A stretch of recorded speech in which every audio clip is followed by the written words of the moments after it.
La coquille Saint-Jacques, c'est le fleuron de Tongoy, un port de pêche situé à 400 km au nord de Santiago du Chili.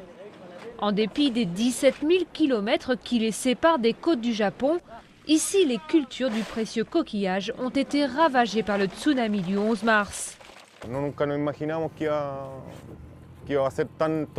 Jamais on n'aurait imaginé que cela ferait tant de dégâts. On pensait que la vague mourrait avant d'arriver ou que viendrait juste une vaguelette.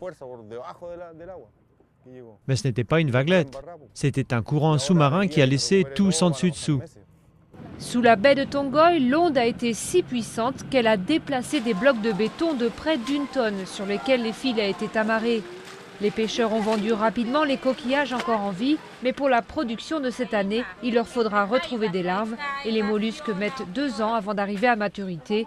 Certains préfèrent jeter l'éponge. Je ne crois pas que je vais continuer. Il y a trop de pertes. Il y avait toutes les Saint-Jacques qu'on voulait. Et là, regardez. Le tsunami est un coup dur qui s'ajoute aux difficultés des dernières années causées par la concurrence féroce des producteurs voisins du Pérou. Ici, aujourd'hui, on vend notre production au marché chilien parce que les prix de vente à l'étranger ont baissé à cause de la concurrence péruvienne. Aujourd'hui, la coquille Saint-Jacques rapporte aux récoltants de Tongoy près de 6 € le kilo. Pour ceux qui espèrent continuer à en vivre après le désastre, il ne reste d'autre option que de travailler encore plus.